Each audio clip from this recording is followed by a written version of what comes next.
This is 10 with Ken, a 10-minute interview series that's never 10 minutes. In this 10 with Ken special called Black Voices, I'll be speaking with prominent black leaders in Nevada to talk about who they are, their experiences as Americans and Republicans, and what matters most to them. I caught up with Shannon Churchwell, a former Democrat and Nevada State Director for BLEXIT, a group dedicated to getting African Americans to exit the Democratic Party. She tells her story and gives me some good advice for the Republican Party heading into the midterm elections. Enjoy. Shannon, thank you so much for giving me some of your Friday evening to talk to me and come on New Media today and tell me a little bit about yourself. And I know your time is important, and I know you're working extremely hard here in the state of Nevada, and I'm so glad to talk to you. Oh, it's an honor to be here, and thank you for having me on. Absolutely. Well, Shannon, I want to talk about a couple of things today. I really want to focus on you.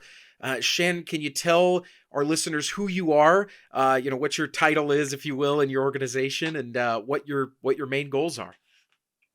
Well, I'm Shannon Churchwell. I'm the Nevada State Director for BLEXIT, and my goals are to spread conservative values and connect with conservatives in the minority communities, especially the Black community. Oh, that's incredible. And how did you get started with BLEXIT? What was your moment when you joined the organization or started to ask those questions, make that journey and things like that? Well, the journey began with my personal journey of leaving the Democratic Party and realizing that me being a conservative, that the Democratic Party was not where I belonged. And I think that that's what's going on with a lot of people, especially Black people.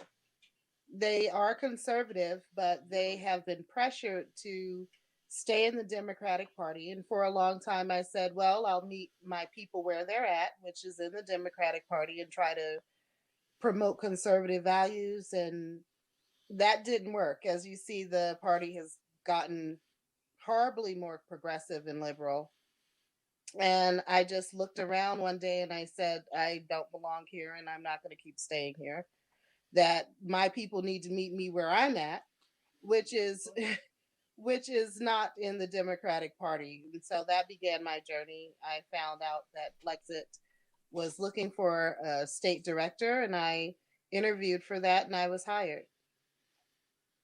That's incredible. And Shannon, I did, as I was doing some research. So you were a candidate for Democrat office here in Nevada, and that's an important swing that a lot of people are making right now. I mean, the numbers are higher than ever of people switching their party registrations. What brought you here to Vegas? Was it just work or just friends and family, or?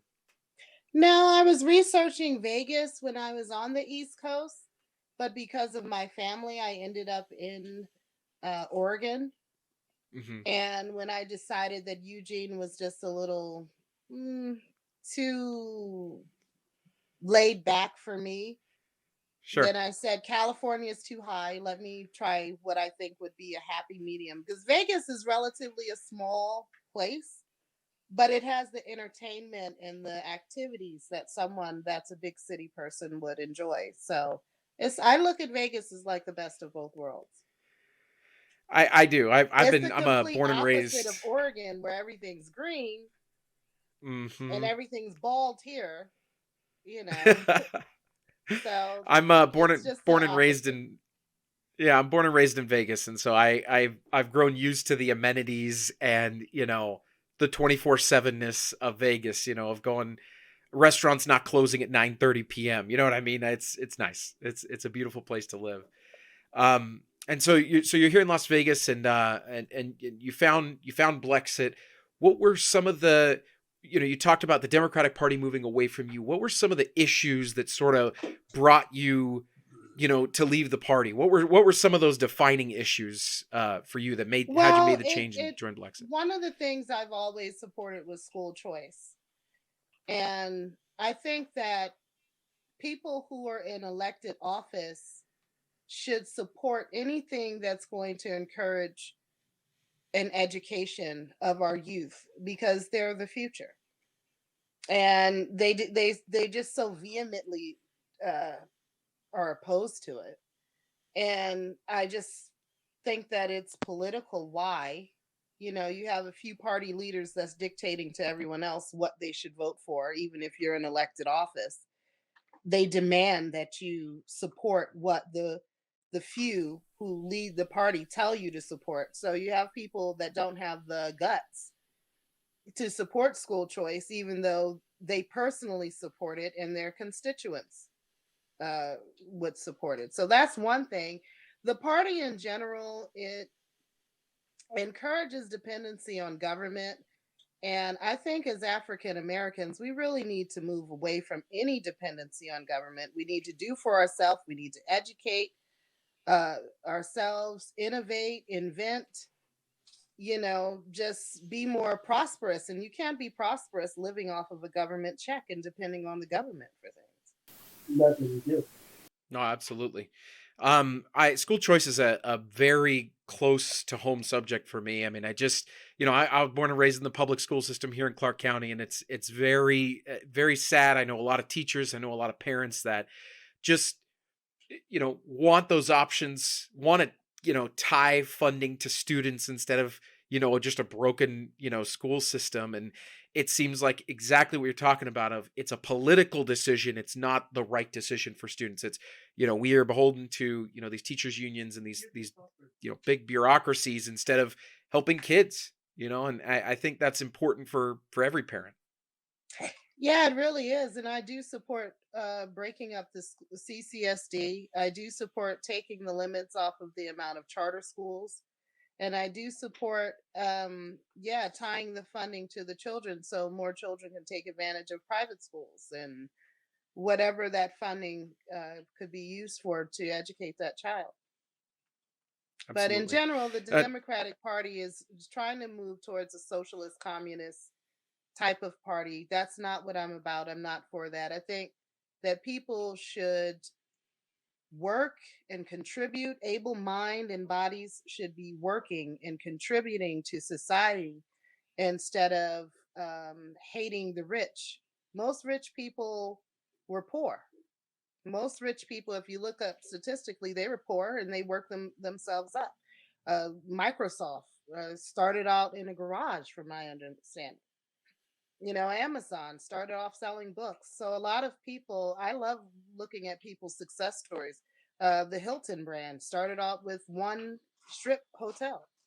So I mean, people in America, we need to get back to that point in America where we're innovating, we're manufacturing, we're building, we're encouraging people to invent and be innovative, not depending on the government for your basic survival. It is. It's one of those things where I want as many entrepreneurs as humanly possible. I want to give everyone the opportunities they possibly have, possibly can have. And if there is, if we're centralizing that control in the government and we're centralizing people's needs in, getting a government check each month, or just getting, being under, joining a big corporation instead of starting your own, I feel like that entrepreneurial fire can only benefit people. The more we can foster that, the happier people will be. Exactly. And it is, it's been a difficult thing. I mean, especially during the COVID pandemic, we've seen a lot of that wealth, go to the big corporations, right? They weathered the storm, or they were prepared for this, crazy time. Whereas the ones that were closed, the ones that were hurt, are the small businesses, are the people that, the working class people that, their businesses were shut. Their place of employment, maybe they don't own the business, but they work there. It was shuttered because of, lockdowns and stuff like that. And it hurts thing. everybody. I mean, the Democrats who encouraged these shutdowns, they created this problem, and then they want to ride in with this socialism, say, see, that's why we need basic income to depend on the government because of things like this. Well, you shut everyone's business down. So, I mean, you created the problem, and then you want to turn around and pretend as though you're solving the problem. You're not solving the problem. To solve the problem, we need to stop voting for the people that have that type of attitude. And we need to make it where one person can't just decide to shut everyone's business down ever again. Not to mention, I am from a small business family. I have a lot of small business owners in my family, and I know what it takes to save up that money, work 2, 3 jobs, do everything they can to build things up. And a lot of businesses that were shut down, never to be opened again. It was very heartbreaking for me to see. It is, and Vegas is a community. We're always the ones to take the hit first, being in in an entertainment economy. We're always the ones that have these troubles during the recessions, and always the last ones out. And it only affects people here in Nevada most, and it affects minorities most. Those are the Yeah, it the does. people that are taking those frontline jobs, that are just trying to make a buck for their family, and are hit hardest when we close them down, when we restrict the economy. They're the ones that get hit worse. And And so it's I very think that difficult. African Americans really need to see that the policies of the Democratic Party is not working for us. They're putting party over policy. And I'm here to educate them so, they're not continuing to do that. We cannot keep pressuring each other, just like during the 2020 elections. I kept saying Joe Biden, Kamala Harris is not the ticket. It's not it. But people kept saying, they weren't looking at the policies, they weren't looking at reality. And then you get them in office and they're a disaster. And then you're scratching your head wondering why. Well, you weren't voting on policy, you were voting on personality and peer pressure and things that just don't matter. And that's what I really want to educate people about, is that policies matter. No, they do, and it's been a tough time since the Biden administration came in. I mean, it is. It's a I feel like disaster. we have gone. Yeah, I feel like we've gone crisis to crisis, and But these I are think man-made crises, right? they were avoidable. Many of them were Exactly. extremely avoidable. Absolutely, and Exactly. that These are matters of crises who's. that this administration is causing. No, absolutely. And I think when you have how have those discussions for you, Shannon, whether it's with your family or your friends, how have those discussions happened with you? Do you spend your are you making, cold calls to people here in Vegas, or is it an outreach of like in the community? Like what are those conversations like, and who are you talking to, and how's that going? Well, I'm talking to people that in the community that have traditionally promoted the Democratic Party, and I've talked to people that are nonpartisan, but they're always pushing the Democrats. If you're nonpartisan, then why are you always pushing the Democrats? So when I have these conversations, it's almost like you're popping a bubble with some people, because they're like, okay, you don't want me to vote Democrat, but the Republicans are racist. So what am I supposed to do? Just not vote for it for anybody? And I'm like, look, you can't paint all Republicans as a racist. You can't paint all Democrats as non-racist. They're racist in either party. You need to look at the policies and how each individual candidate is presenting themselves and the policies of the incumbents, and see what is working and what isn't working. Is if a blind person can see that the Democrat Party policies just aren't working for us as African Americans. In the last election, we voted nearly 92%. That's almost 100% for one party. And that, to me, is absolutely ridiculous. And the Republicans need to do more to reach out to the African American base. They're the base of the Democratic Party. If you really want to cut the knees out of the Democratic Party, you have to go for the Black voters, because they're the ones that's nearly 100% uh, the Democrats can count on to hold them up. And a lot of times, these elections in Clark County and in Nevada is lost by very small margins. So, there's a lot of resistance. Obviously, if I'm preaching to the choir, it's fine. But I'm going into those areas where people are hard set, hard headed.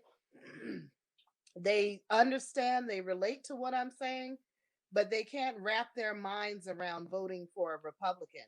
And that's why with BLEXIT, we have different events to break the ice, to bring Republican candidates out so they can speak. Because if you want to be my mayor, if you want to be my governor, if you want to be my assembly person, you need to come and talk to me. And they don't come out to the Black communities because they assume that they're not going to get any Black voters to vote for them. Well, they need to stop leaving these rocks unturned. They got to turn over every rock.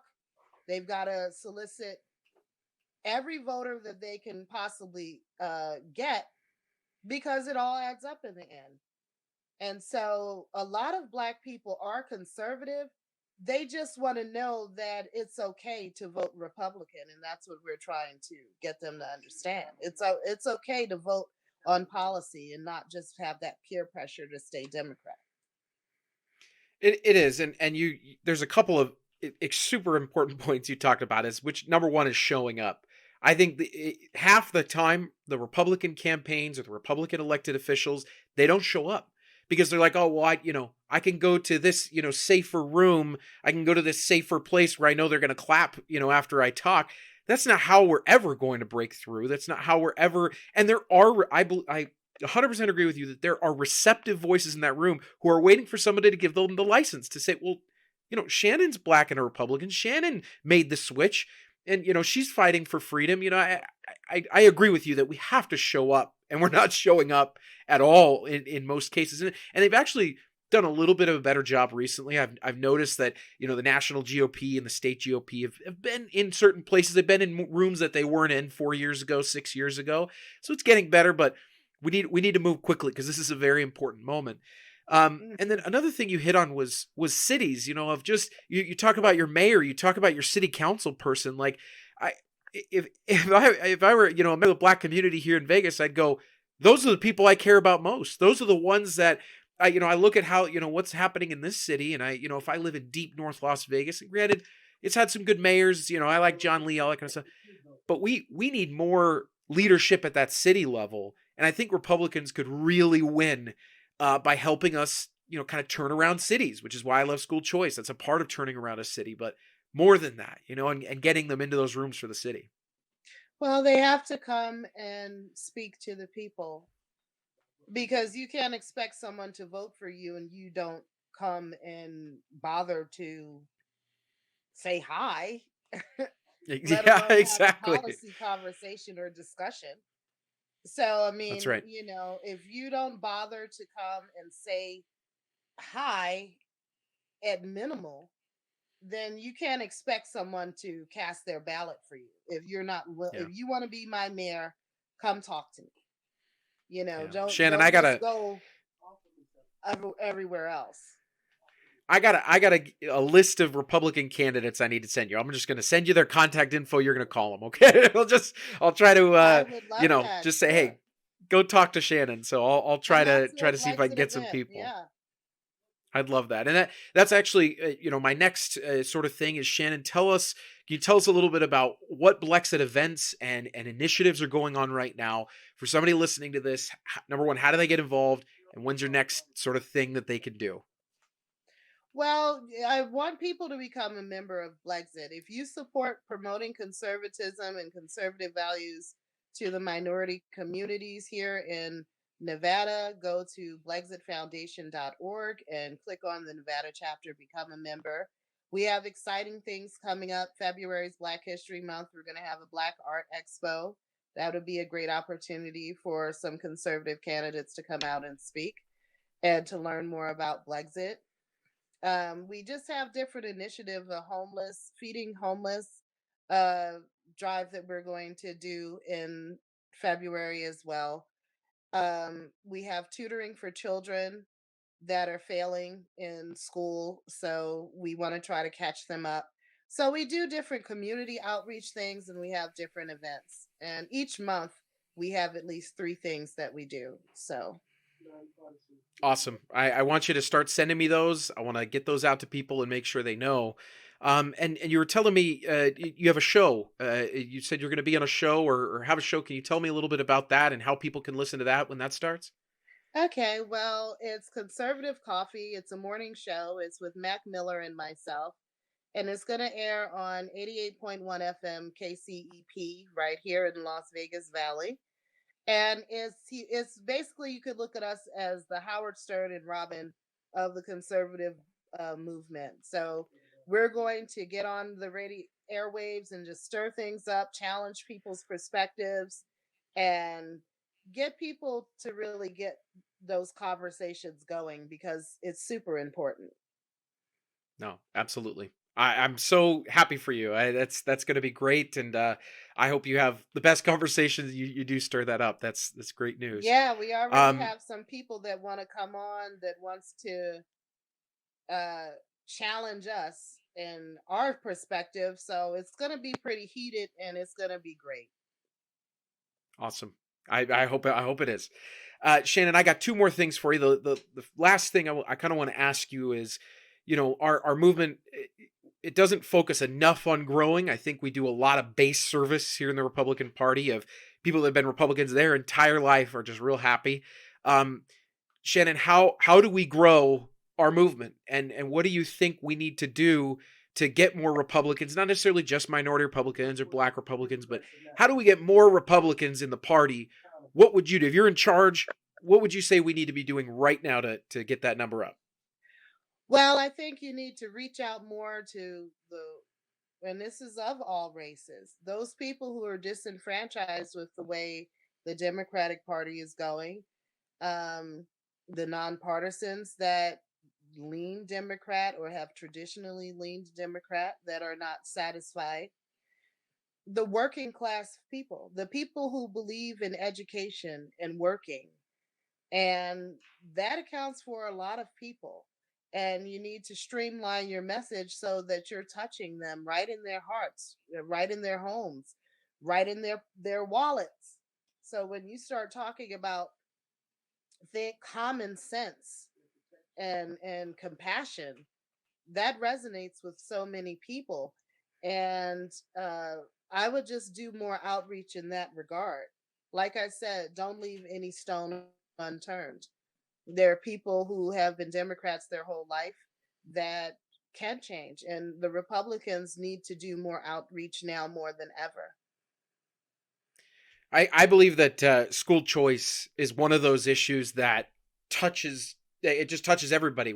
I think that we need to really let people know that school choice is important because it affects your child's um, future in regards to economic opportunities.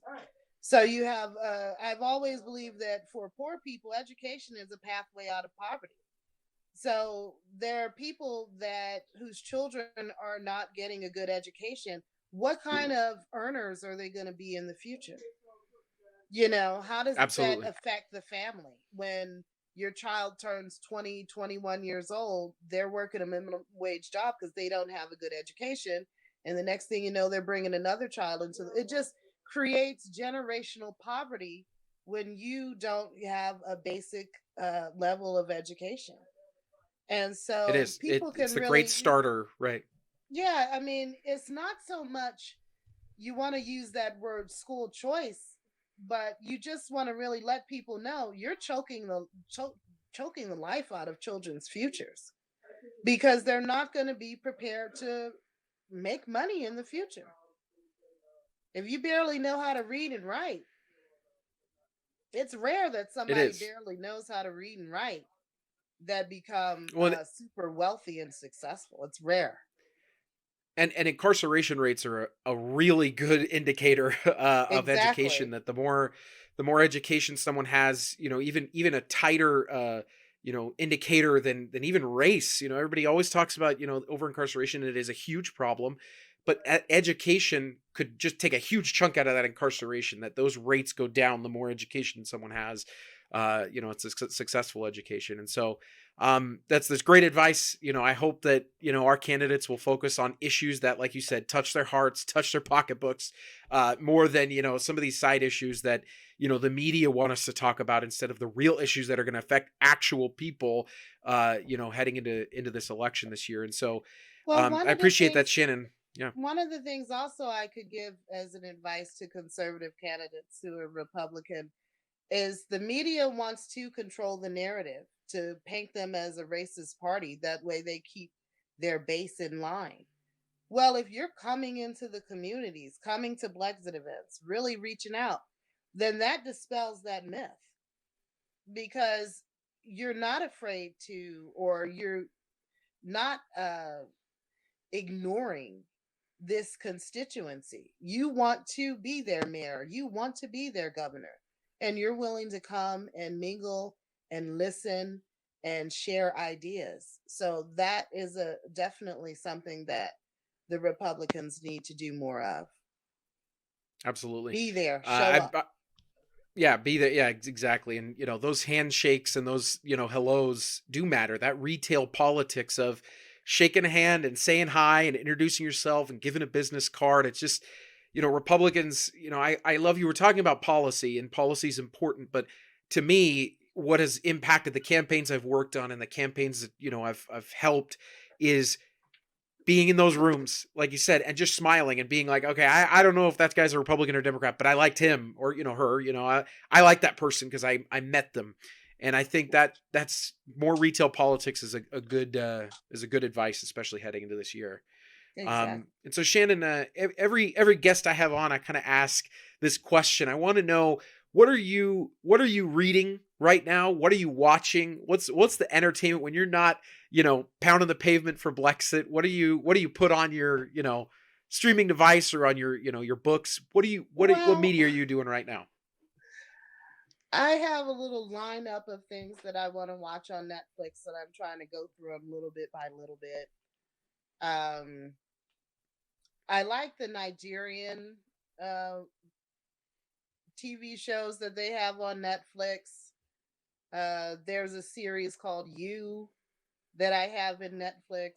So, and as far as hold on, is there a bunch of Nigerian content on Netflix that I don't know about? They have a bunch of Nigerian shows? Oh yeah, it's a lot of Niger shows on Netflix. They have TV shows, movies. So most of them you're just are hitting all good. Yeah. No, that's cool. That's awesome. I gotta. Yeah. They speak English, so you don't have to read the subtitles.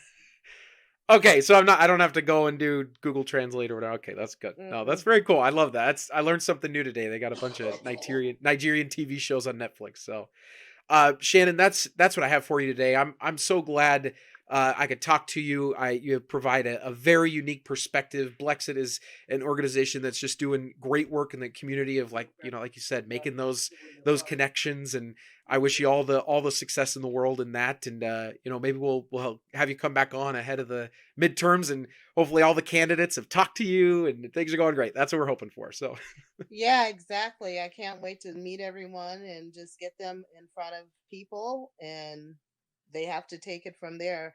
We have 39 BLEXIT chapters across the country, so we are growing and growing and growing. And this Black conservative movement is unstoppable. So I would just encourage everyone to visit BLEXITfoundation.org. It was founded by Candace Owens and Brandon Tatum with the help of Donald Trump. But it's about conservatism. It's a nonprofit, nonpartisan organization, but we are just decisively conservative. That is so awesome. Shannon, thank you so much for talking to me. And plug. Yeah, I'm sorry. No, please. Plug. I'm ready. I want to hear Make it. sure this Tuesday, February 1st, join Mac Miller and I for Conservative Coffee 88.1 FM. That's Conservative Coffee 88.1 FM this Tuesday at 10:30 a.m. 10:30 a.m. I'll tell everybody, and we'll, if you got a link, send it to me and we'll get it out. And so, Shannon, thank you so much. I really appreciate your time, and I hope you have the best weekend. You too. God bless.